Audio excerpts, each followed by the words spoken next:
Good morning, good morning. It is Wednesday, the 8th of May, 2024. You're watching Morning Brew on Labour Social. Welcome, welcome, welcome. Hello to everyone in the chat. Hope you're feeling groovy this morning. We've got Johan in there. We've got Jane. We've got Plum Duff. We've got Rick. We've got Rob. We've got Shropshire Chris. Chris. Hello. So, we're going to be talking today about this failed Tory candidate called Ed McGuinness, who posted a list on Twitter, basically claiming a bunch of stuff that the Tories did, and it's a bit mad, but yeah, he posted it yesterday at 6 o'clock, and I'm sorry I'm gonna have to cover up your lovely messages for a moment, but let's go through these. Let's quickly go through this list of this is what the Tories think they have achieved over the last 14 years. Okay, so this is the interesting bit. All right, let's go straight into it. Right. Same-sex marriage. 3/5 of all Tory MPs voted against or abstained against same-sex marriage. More of them voted not to do it than to do it. It was only because of the Lib Dems that it went ahead, and Labour voted for it as well. Otherwise, it wouldn't have had enough votes. The Tories, they can't take credit for that. Renewable energy revolution. Oh, what? What? You do know we're still burning copious amounts of gas, a lot of which comes from Qatar and has to be transported halfway across the world, through the Red Sea, through the Suez Canal, all the way around the Iberian Peninsula in order to get to the UK. And we're burning that to make fuel. Meanwhile, the Tories have had a near 10-year moratorium on onshore wind farms. Okay, revolution. Was it a revolution? I must have missed the revolution. Damn it. I always hate it when I miss revolutions. Oh my God. Billions in COVID support. Well, that's another own goal, isn't it? Most of that money went on fraud. Most of it went on fraud. The Chancellor of the Exchequer, some guy called, at the time, Rishi Sunak, he's now the Prime Minister, he wrote off almost £10 billion worth of fraud that the Tories gave to their mates. In fact, the whole COVID pandemic was the biggest transfer of wealth from poor and middle class people to the super rich in history. In history, over 800 billion was given to the super rich, who were already rich. But there you go, they got more. Universal credit system, Ian Duncan Donuts, famous dreadful system to replace the benefit system, the dole system that we used to have, and has been universally derided because it doesn't work and makes people beg for their money that they should be getting as the safety net that they've paid into all their lives. Watch Daniel Blake for more information. Modern Slavery Act. Oh, really? Are we going down there? Are we now, Tories? Are we going down the whole modern? We stopped slavery, did you? You know who's not exempt from being sent to Rwanda? Yeah, Rwandan citizens are, right? Which is hilarious because if we send anyone over there as part of the treaty, we have to give the Rwandans have to give them ID papers and a passport, a Rwandan passport, and then if they make their way back to the UK overland, something I've actually done, I've done, but I mean, it's doable. It's doable. It's not easy. I'm not saying it's going to be easy, but it's doable, especially with a passport. They can come back into the UK and then they can't be deported again because they've got a Rwandan passport. Great. Anyway, one of the groups that was not excluded from being deported to Rwanda were people who were trafficked here as modern slaves, or slaves as they should be called because they're slaves. That's what they are.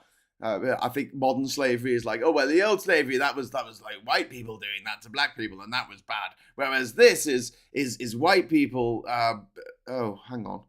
Anyway, top 4 in global reading for children. Nothing to do with the Tories whatsoever. In fact, children in our country right now, our 5 and 6-year-olds, are the shortest in Europe as a result of the terrible, on average, as a result of the terrible food that we're having to eat because fresh fruit and veg is expensive now and it goes off within a day because of Brexit. Next one, record numbers in employment. Record numbers of people doing multiple jobs and still having to use food banks. Record numbers of food banks. It's not employment. It's people who aren't claiming universal credit. There's a difference. So if you are homeless and you're not claiming any universal credit because you've got no home address, you're not counted in the unemployment figures. You're gainfully employed. Well done, you. The Actus submarine deal, or AUKUS submarine deal. This is Australia, New Zealand, UK, and the US submarine deal, which really upset one of our closest neighbours, the French, because we were supposed to be doing a deal with them, our NATO chums, but then we turned our back on them and we're doing it with Australia instead, which isn't part of NATO. Right, moving on.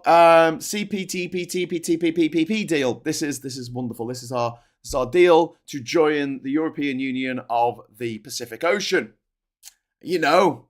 Nauru and Tuvalu, Kiribati, Marshall Islands. I don't know. There's lots of little countries in this. And what the tabloids have done is they've put the GDPs of all these countries together, like Vietnam and Australia, and they've put them all together and said, "Hey, look how much money we can make. Trillions. We can make 12 trillion pounds out of this deal." It's like, no, that's not the way it works. You don't just go, someone came into my shop and they were a millionaire. That makes my trade with them worth £1 million, because that's how much they're worth. No, it's how much they're going to spend. And this is the equivalent of a busker going out and busking the heart out over the course of an entire month and getting 2 pence. 2 pence. And then the landlord turning up and saying, "Hey, you owe me 500 quid for rent this month." And the busker saying, "But I've made 2 pence. I've literally made 2 pence. How'd you like them apples, eh? Hey, yeah." Showed them in the Royal Albert Hall. They where we used to have a gig, regular thing, would pay me loads of money. Yeah, I told them to F off. And now I'm just busking on the street for people who don't really want me to sing to them. Yay, Brexit. Unparalleled support for Ukraine in Europe. Bullshit. Unparalleled support. If it hadn't been for the UK and other countries, but, particularly the UK, cozying up to Russia over the last 14 years, with, what's it called? Londongrad, is it? Is that what they call it? We've got Belgravia, where there's entire streets of these beautiful Georgian terraces that have been absolutely, they're just falling apart because it's called Rotten Row now or something, because of these Russian oligarchs buying up property in London like nobody's business. Companies House is one of the most corrupt organisations in the world. If you want to launder your money legally, set up in Companies House. Doesn't matter if you're Russian. Yeah, maybe if we hadn't been given such succor to the Russians over the years, maybe if we hadn't allowed them to interfere in our referendums, both the Scottish referendum, which we know about, and the Brexit referendum that we won't even investigate. We won't even investigate it. We won't even look into this. Maybe if we hadn't put a son of a KGB agent in the House of Lords after going to a party, right, with our Foreign Secretary at the time, after the death of Dawn Sturgis, a British citizen, at the hands of Russian operatives on British soil, a British citizen who died in this country, was murdered by Russian state operatives. And a few days later, off goes Boris Johnson, straight from a NATO meeting. And he went with top secret files to a villa in Italy for a sex and drugs party. It's great being rich. With a man who is now sanctioned by the Canadian government, one of the Five Eyes, for being basically an ex-KGB agent who's not that much of an ex-agent. I'm talking about the dad of the guy who owned the Lebedev, that's his name. The guy who, Alexander Lebedev, who is this ex-KGB agent, very close to Putin. And Boris Johnson went to this party without his security detail, with classified papers about NATO operations after the death of a British citizen by Russian operatives a couple of days afterwards. And he's like, yeah, doing me bit for Ukraine. I am.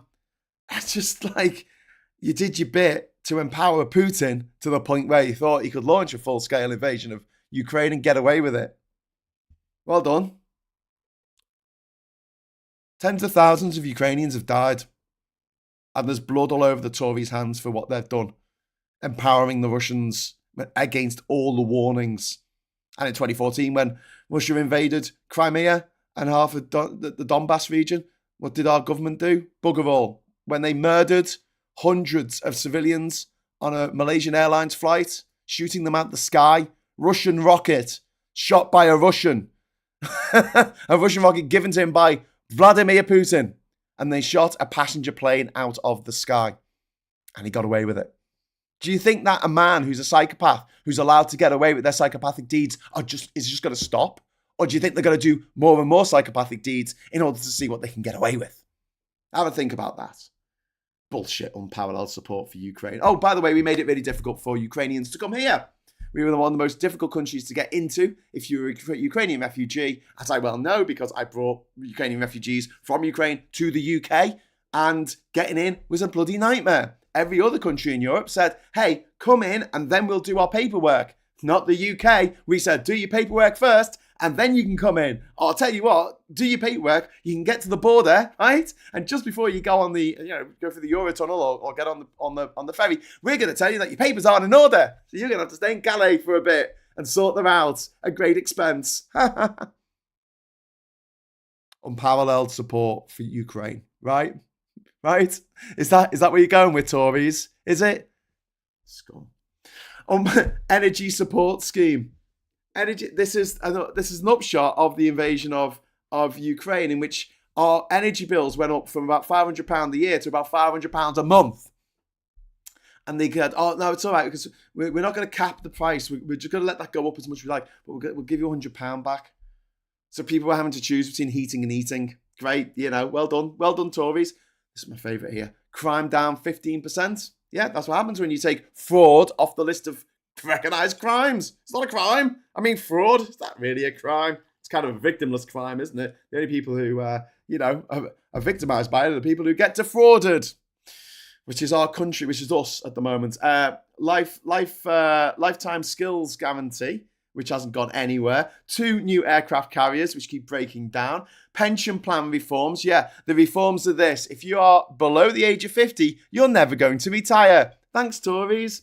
The Olympics. Oh, fuck. The Olympics. Are they doing this? Are we really doing this? Are we really doing this dance? The Olympics. The Olympics, which we got in 2005. I remember it well. It was the day that the bomb went off in London, so it would have been the 7th of July, 2005. And it was very much in the middle of a Labour administration and a Labour-led initiative to get the Olympics, and they're taking credit for it because it happened to happen under their watch. Do you think that David Cameron, he turned up and said, hey, to Danny Boyle, I've got a great idea for your opening ceremony. Here's what you want to do. Yeah. Do you know what the Tories did for the Olympics, right? Boris Johnson, who wasn't Mayor of London when we got the Olympics, he was Mayor of London when it was the Olympics. God, it was so embarrassing to see him in the Bird's Nest Stadium in Beijing, in China, when he was given the I don't know, he was it wasn't a baton or something, but he was handed something in the stadium, and he looked like a bloody unmade bed in the middle of this massive stadium. I'm like, oh God, that's so embarrassing. Do you think Gideon Osborne, George Osborne, his real name's Gideon, because of course it is. Do you remember him getting booed at the swimming? Do you remember that? That was great. Yeah, the Olympics, guys. Yeah, that was you. So what Boris Johnson, the mayor, did, that shitty helter-skelter thing outside the stadium? That was rubbish. It all fell apart. It was supposed to be a helter-skelter. Just have a slide in it. And it just looked like some twisted bit of metal from a scrapyard, from a post-apocalyptic wasteland, like Mad Max era. We'll just put this splodge here. He got that sorted out at the great expense of the taxpayer. A bit like his garden bridge. 50 million. 43 million from the taxpayer. No bridge. 43 million pounds from you, taxpayer. But on a bridge, garden bridge, didn't happen. Feasibility studies, old chap. We had to buy a website, and obviously websites cost millions to make. Yes. Increase in personal allowance. Oh well, blow me. Well, so now that a pint, which used to cost about £1.50, costs about £5.50. Yeah, we've got an increase in the personal allowance. Oh, that's called inflation, mate. You know, things cost more. When you say, oh, we're putting billions more than the NHS, yeah, but how much is that money actually going? Because the pound is worth less than it used to be. The pound in your pocket is worth less than it was 20 years ago. Fact. 20 years ago, it was coming up to $2 to the pound. Great days. I travelled around Australia about 20 years ago, and it was fantastic because the pound was so strong. You could. Anyway, it's not anymore. Tories. Devolution. Oh, again, taking credit for something that Labour's done. Devolution has increased under the Tories. I don't think so. Maybe we got some more mayors. That's supported by both sides. But when it comes to proper devolution, like the Welsh Assembly and the Scottish Parliament and the Northern Ireland Assembly in Stormont, that was all Labour. That was Labour. Labour did that. But you know, take credit for it. T-levels. He's actually gone. He's gone there. T-levels. Let's read this from FT Week from last September. Ofsted released a damning review of T-levels over the summer, warning that many students have dropped out after being misled onto the new flagship qualifications, and that teachers are struggling to teach the complex courses. The government's gold standard in vocational qualifications, T-levels, have been strongly criticised by Ofsted for offering poor value. Inappropriate work placements and having high dropout rates. But sure, put that down on the list of your achievements. Put another one of your failures on the list of achievements. Increased childcare support. Again, not really, because the cost of looking after children has gone through the freaking roof. So, like, any extra is not really touching the sides, to be honest with you. And they've said, oh, we're going to have everyone free childcare places. But they haven't done the work required to ensure that we have those places, that they exist for when that gets rolled out, whatever. Talking of rollouts, fastest vaccine rollout. Are you kidding me? Are you kidding me? Okay, right, let's talk about this, because Tories love trotting out this lie. And if you hear a Tory talking this lie, right, get that word out of their face where they go fastest.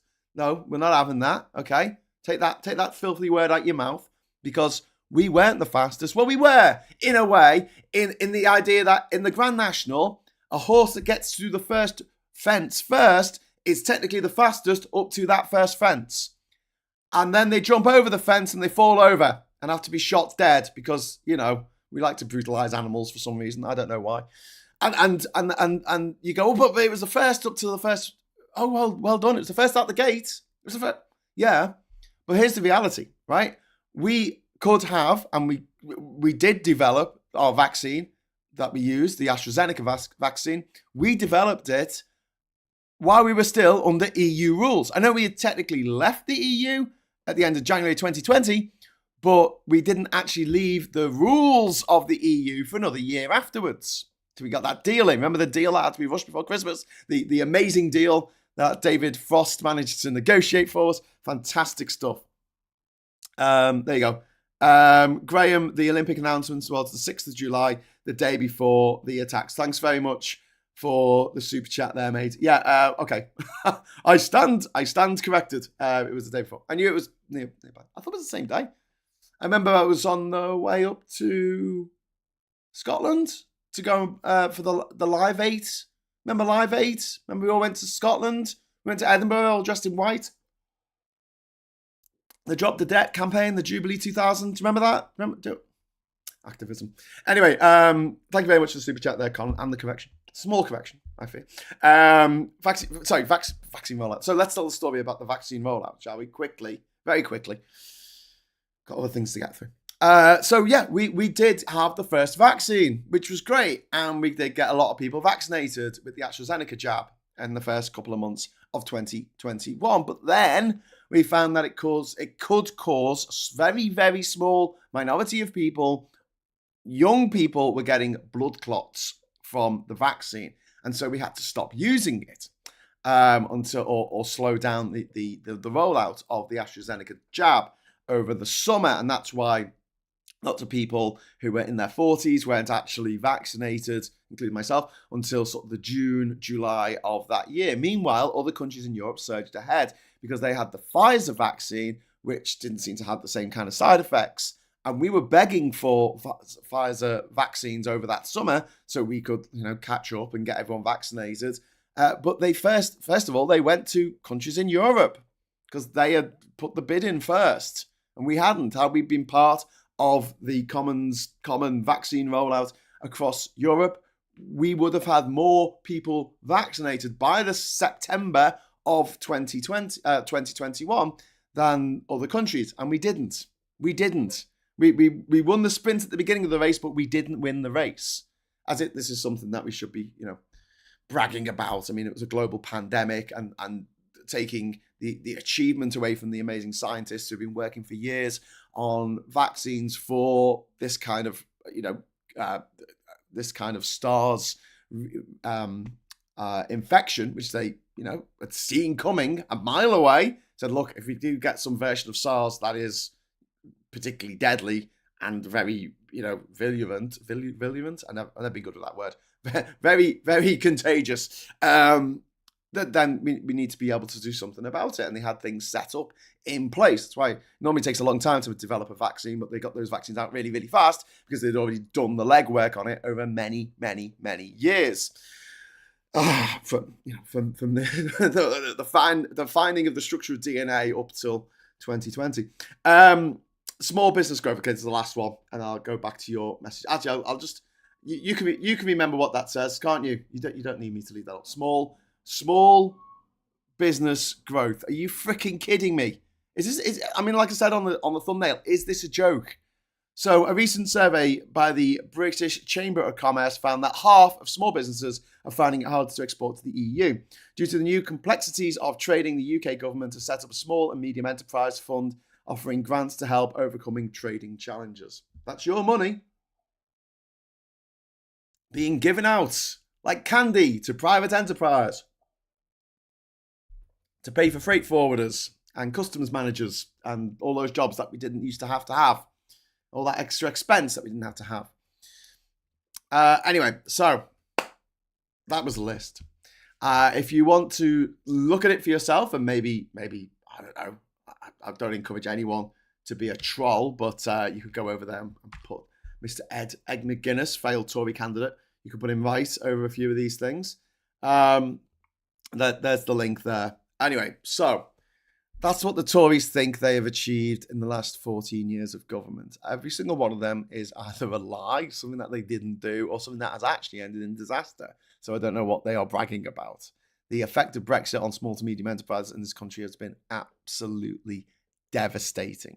And we see it every day with small companies closing down or having to change how they do their business models, having to lay people off because they're going to have to scale down because they can only afford now to service their local areas and not the entirety of the EU as they used to. It's heartbreaking. It's very sad. It makes me very angry that the Tories have not only done all this stuff to us, but are now pretending that it's all a good thing.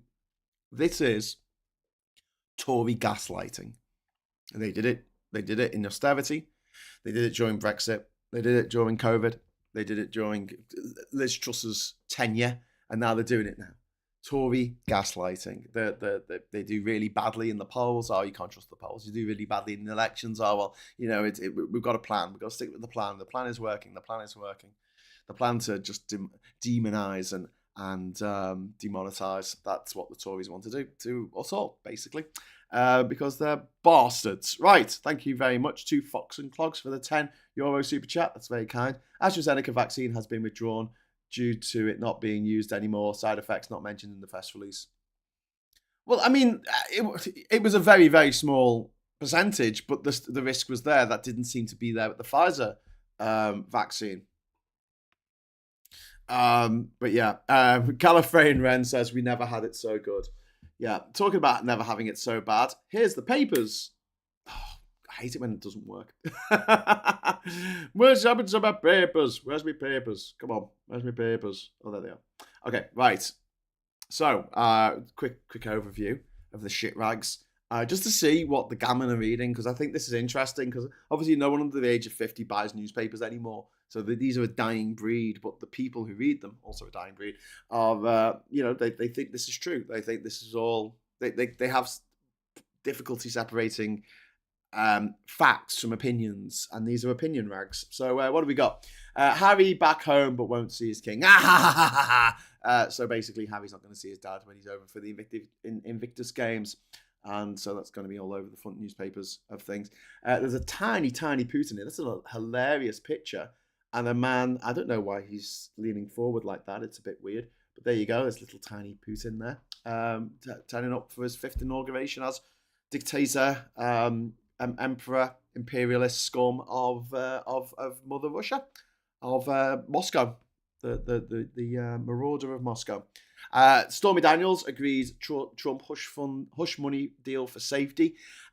Stormy Daniels' account yesterday was absolutely harrowing. Like, if you listen to it, or sorry, I suppose you read about it, she mentions a lot of things about her encounter with Donald Trump, which are really, really, really troublesome. Like, it looks to me like sexual assault. Like, that is sexual assault. But it's so difficult to prove these things. So not only was Trump cheating on his wife with another woman, he was also exploiting that woman that he was cheating with. Horrible story. Absolutely horrible man. If you know any Americans who are thinking of voting for him, either, just defriend them. Maybe give them a piece of your mind before you defriend them, but just, I don't think you need those people in your life, to be honest with you. They're sick. They're sick. You've got to be sick to want that kind of person to be the leader of your country. And again, a lot of people voted for Boris Johnson in this country, and he's sexually incontinent as well, isn't he? Children must show ID to use social media. This is the government clamping down on the use by under 18s of social media. Hey, listen, I've got an idea. I'm just going to go big again, okay? Big Graham, right? Listen to me. You can clip this, okay? Don't ban children from using social media apps. Create social media apps specifically for children. There you go. Done it. I've fixed it for you. You create a separate app called WhatsApp Junior. And basically, it's the same thing, except you can't have people you don't know randomly sending you messages. You can't be added to a group without your permission. You can't see people's messages if their number is not in your phone. You cannot see their messages. They can't send you anything. And photos are just deactivated. You cannot send photographs. That's it. Tough shit. You can't send them. Same with Snapchat. Same with Twitter. Same with Facebook. Just make a junior version. Make a junior version of TikTok. Make a junior freaking version, and then the kids can use that safely instead of saying, no, you can't use it. What are we supposed to say when we got a 10-year-old and all their friends at school are on WhatsApp and they're all messaging each other on WhatsApp and they're all talking about the thing they were talking about on WhatsApp the night before, and your kid is the one that's left out of that? It's bullying, essentially. I know it's peer group pressure, but it's a social chat that people are doing and they're not allowed to be part of it. I don't think that's fair. Like, I wish that wasn't the case. I seriously wish it wasn't. So create junior versions of your apps, app people. Bastards. And no adverts either. Right. Thank you very much to Tinkinator. Thank you for the £10 super chat. Small business growth. If you donated a lot to the Tories or are one of Matt Hancock's pub mates and then received dodgy COVID contracts during COVID, then hide the money in an offshore tax haven. Yeah, that's the way they do it, isn't it? Who's that horrible man who got all the money? So Jim Ratcliffe, the rat man, JCB guy. Yeah, he's avoided £4 billion in tax by relocating to Monaco. £4 billion that we just didn't need for our failing NHS or crumbling schools or to fill our potholes. No, we didn't need that money. Thanks, Jim. You Brexit bastard. There we go. Garrett Club members vote to lift a 193-year ban on women joining. Okay. And then Harry's reunion hope is dashed. There's just the Daily Mail here, which is currently being sued by Prince Harry, having a go at Prince Harry. That makes a change. Daniel startled by Trump encounter, talking about this horrible man, Donald Trump, who just does horrible things. A guy who's been found guilty of sexual assault against E. Jean Carroll. Yeah, people are going to vote for him. 70 million Americans are going to vote for him. Israel launches military offensive on Rafah. This is the horrible story. Again, it's just horrible stories. Can we do a nice story? I'm going to start a new show. It's just going to be nice stories. UK gives Israel war crimes warning for Rafah invasion. Just about. Euros boost for fans is in the mirror. Extra time in pubs. Bars can stay open late if England reach the semi-finals. And then, oh no, Butty Boffins say bacon makes you stupid. This is from the start, because of course it is. And the Financial Times, I love the juxtaposition there of the Financial Times and the Star. Israel threatens wider Rafah assault as mediators struggle to keep talks alive. This is Israel, where they could have had peace. We talked about this in Geoscope last night. Basically, Hamas have surrendered and said, no, we'll give you everything you want. Just stop killing everyone. And the Israeli government has gone, no, we're going to invade Rafah. We're going to do the exact opposite of that. Not even a ceasefire. We're literally going to make your life much, much worse, you people who live in Gaza, women and children. Are you getting Jim Ratcliffe mixed up with Bamford? Oh, I don't know. No, I think oh yeah, I probably am actually. They're all the same to me. All a bunch of Brexitters. The horrible man who got all the money. Do you have any idea? This is Gallifrey Mains makes a good point. The horrible man who got all the money. Do you have any idea how little that narrows things down, Graham? Yeah. Radcliffe is Ineos. Yeah, sorry. I'm getting Bamford maybe. JC. I don't know. One of them. One of the two. To paraphrase Al Murray, bacon is the proof of the existence of a benevolent God. Yeah. Well, someone once said to me, if you weren't supposed to eat animals, God wouldn't have made them so goddamn tasty. And then now they're a vegetarian, which cracks me up. But there you go. Right, so I'm going to wrap up in a moment. Thank you so much for the wonderful chat. Sorry for getting a few things wrong, but I always like being corrected. Small growth equals little growth, says Roger. And then Captain says, and FFFS, auto cabbage. Yes. And we've also got, who else is in here? I'm just trying to scroll up through the messages that we were getting before. Gary Arnold, in 1997, the Tories have been in power so long, there was always a fear that Tories would retain power.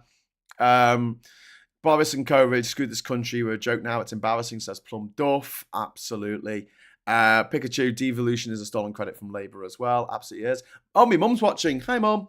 She says, good morning, Graham. Matt says, we had a family from Ukraine stay with us. It took the government nearly 9 months to process the paperwork.